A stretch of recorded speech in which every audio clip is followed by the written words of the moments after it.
Hi friends, എല്ലാവർക്കും എൻ്റെ YouTube ചാനലിലേക്ക് സ്വാഗതം. ഇന്നത്തെ വീഡിയോ എപ്സൻ്റെ സ്കാനറായ എപ്സൺ DS-530 എന്ന സ്കാനറിൻ്റെ അൺബോക്സിങ്ങും ഫസ്റ്റ് സെറ്റപ്പാണ് നിങ്ങൾക്ക് മുന്നിൽ പരിചയപ്പെടുത്തി തരുന്നത്. അപ്പോൾ വീഡിയോ കാണുമ്പോൾ എൻ്റെ ചാനൽ ഒന്ന് സബ്സ്ക്രൈബ് ചെയ്യുക, ലൈക്ക് ചെയ്യുക, കമൻറ്റും ചെയ്യുക. അപ്പോൾ ആ വീഡിയോ കാണാം.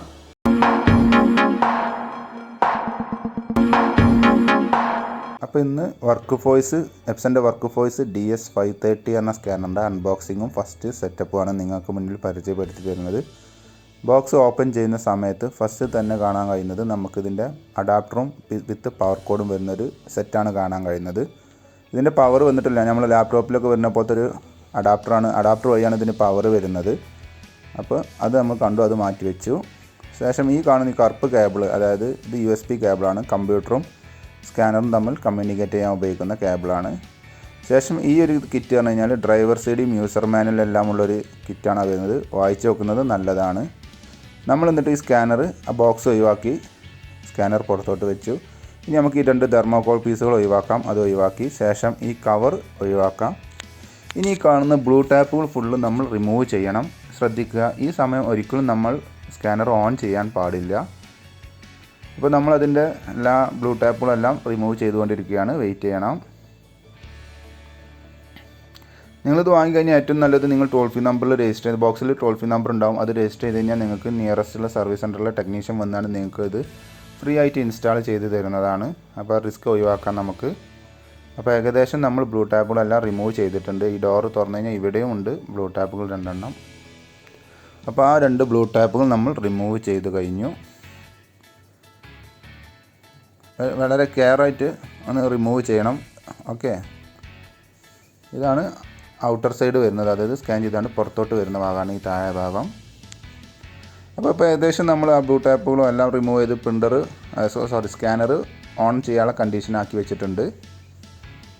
ഈ ഒരു മുകൾ ഭാഗത്താണ് പേപ്പർ പിക്ക് ചെയ്യാവുന്നത്. അതേപോലെ ഇൻ കേസ് എന്തെങ്കിലും റോളറിൽ എന്തെങ്കിലും പേപ്പർ പിക്ക് ചെയ്യാത്ത പ്രോബ്ലം എന്തെങ്കിലും ഉണ്ടാവുകയാണെങ്കിൽ ഇതേപോലെ ഓപ്പൺ ചെയ്ത് നമ്മൾ അവിടെ കണ്ട 2 റോളറുകൾ ജസ്റ്റ് ഒരു നനഞ്ഞ ക്ലോത്തിൽ നമുക്ക് ഒന്ന് ക്ലീൻ ചെയ്യാവുന്നതാണ്. ഇനി നമുക്ക് പവർ അഡാപ്റ്റർ ഒന്ന് കണക്ട് ചെയ്ത് സ്കാനർ ഓൺ ചെയ്ത് നോക്കാം. അപ്പോൾ ആദ്യം നമുക്ക് ഒരു 2 പിൻ്റെ പവർ കോഡാണ് അഡാപ്റ്ററിലേക്ക് വരുന്നത്. അതിനുശേഷം ഈ ഒരു ഭാഗമാണ് നമ്മൾ സ്കാനറിൻ്റെ ബാക്ക് സൈഡിലാണ് വരുന്നത് കണക്ട് ചെയ്യാനുള്ള ഓപ്ഷൻ വരുന്നത്. അപ്പോൾ അതെങ്ങനെ കണക്ട് ചെയ്യുന്നത് നോക്കാം. കണ്ടില്ലേ, അവിടെ 2 പോർട്ടുകൾ കണ്ടില്ലേ, ഒന്ന് USB പോർട്ടും പിന്നെ ഒരു അഡാപ്റ്റർ പോർട്ടുമാണ് വരുന്നത്. ഇതിന് പ്രത്യേക ടൈപ്പ് USB കേബിളാണ് വരുന്നത്, സാധാ ഈ പ്രിൻ്ററിൽ വരുന്ന USB കേബിളല്ല. അപ്പോൾ നമ്മൾ അവിടെ അഡാപ്റ്റർ കണക്ട് ചെയ്യുക, അതായത് ചാർജർ, അഡാപ്റ്റർ എന്നുള്ളത് ചാർജർ നമ്മൾ കണക്ട് ചെയ്യുന്നു. അതേപോലെ തന്നെ USB കേബിൾ കണ്ടില്ല, ഞാൻ പറഞ്ഞ പോലത്തെ ഒരു ഡിഫറെൻറ്റ് ടൈപ്പ് ഒരു USB കേബിളാണ് വരുന്നത്. ആ USB കേബിളും കൂടെ കണക്ട് ചെയ്തു. ഞാൻ ഓൾറെഡി ഇതിൽ ഡ്രൈവർ സൈഡ് ഇൻസ്റ്റാൾ ചെയ്ത് വെച്ചിട്ടുണ്ട്. ജസ്റ്റ് എന്നിട്ട് ഞാൻ സ്കാനർ ഒന്ന് ഓൺ ചെയ്തു. ഓൺ ചെയ്യുമ്പോൾ എന്തെങ്കിലും ഇഷ്യൂ ഉണ്ടെങ്കിൽ ഇവിടെ ഓറഞ്ച് ലൈറ്റ് അല്ലെങ്കിൽ ആ പവർ ലൈറ്റ് ബ്ലൂ കളർ ആവില്ല. ഇതിപ്പോൾ കുഴപ്പമൊന്നുമില്ല, റെഡി ടു സ്കാൻ എന്നുള്ള കണ്ടീഷനിലാണ് ഇപ്പോൾ നിൽക്കുന്നത്. ഞാൻ ഇപ്പോൾ സാമ്പിളായിട്ട് ഒരു മാറ്റർ വെച്ചു. എന്നിട്ട് നമ്മൾ കമ്പ്യൂട്ടറിൽ ഡ്രൈവർ ഇൻസ്റ്റാൾ ചെയ്യുന്ന കൂടെ എപ്സൺ സ്കാൻ 2 എന്ന സ്കാനർ സോഫ്റ്റ്വെയർ ഇൻസ്റ്റാൾ ചെയ്യും ഓട്ടോമാറ്റിക്. അതിൽ ഞാൻ ജസ്റ്റ് ഒരു പ്രിവ്യൂ ക്ലിക്ക് ചെയ്ത് നോക്കി. അപ്പോൾ അതേ വർക്കിംഗ് ഓക്കെയാണ്. അപ്പോൾ നമ്മൾ ചെയ്തെല്ലാം കറക്റ്റാണ്.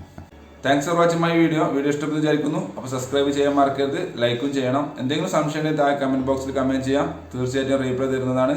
അപ്പോൾ ഓക്കെ, ബൈ.